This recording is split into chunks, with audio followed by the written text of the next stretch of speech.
ಈಗಾಗಲೇ ನಮ್ಮ ನಿಮ್ಮೆಲ್ಲರ ಅಭ್ಯರ್ಥಿ ಪಕ್ಷೇತರ ಅಂತ ಹೇಳಿದ್ರೆ ನಾನು ಸ್ವತಂತ್ರ ಅಭ್ಯರ್ಥಿ ನಾನು ಸೂಕ್ತ ಶಬ್ದವನ್ನು ಕಾಣ್ತೇನೆ. ಯಾಕೆಂದರೆ ಸ್ವತಂತ್ರ ಅಭ್ಯರ್ಥಿಗೆ ತನ್ನ ಎಲ್ಲ ಆಲೋಚನೆಗಳನ್ನು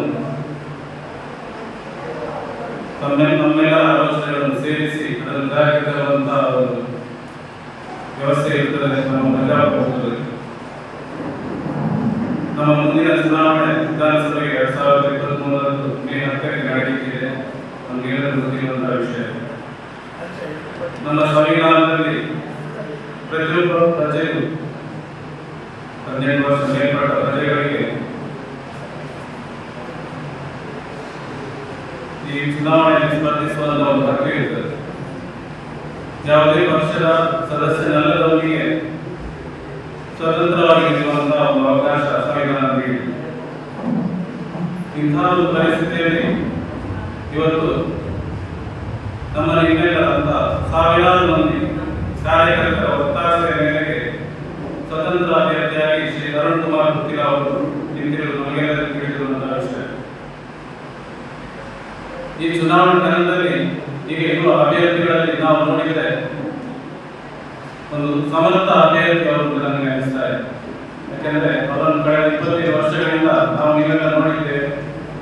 ಯಾವುದೇ ಅಧಿಕಾರ ಇಲ್ಲದಿದ್ದರು, ಜನಪ್ರತಿನಿಧಿ ಅಲ್ಲದಿದ್ದರು, ನಮ್ಮ ಪುತ್ತೂರಿನ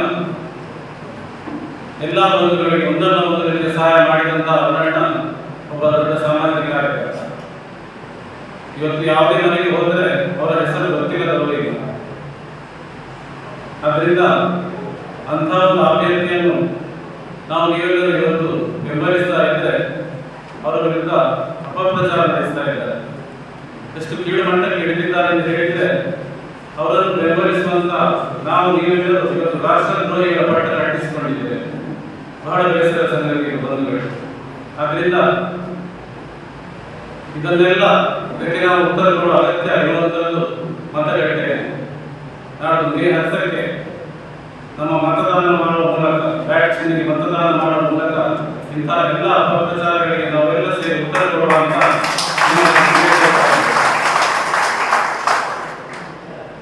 ನನ್ನ ಮಿತ್ರ ಗಣೇಶ್ ಗುಂಡಾಜಿಯವರು ಇದರ ಬಗ್ಗೆ ಇನ್ನಷ್ಟು ವಿಷಯಗಳನ್ನು ಹೇಳುತ್ತಿದ್ದಾರೆ.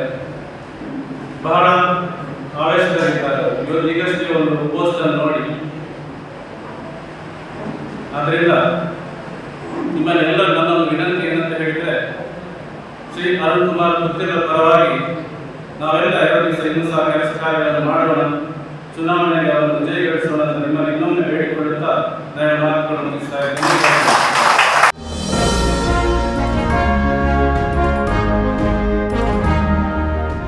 ಭಾರತೀಯತೆಯ ಸಾರಥಿ, ರಾಜಕೀಯವಲ್ಲ ಸೂಕ್ಷ್ಮಮತಿ, ಸಮಾನತೆಯ ಪ್ರತಿಪಾದಕ, ಹಿಂದೂ ಧರ್ಮದ ಪರಿಚಾರಕ, ಕಾರ್ಯಕರ್ತರ ಅಣ್ಣ.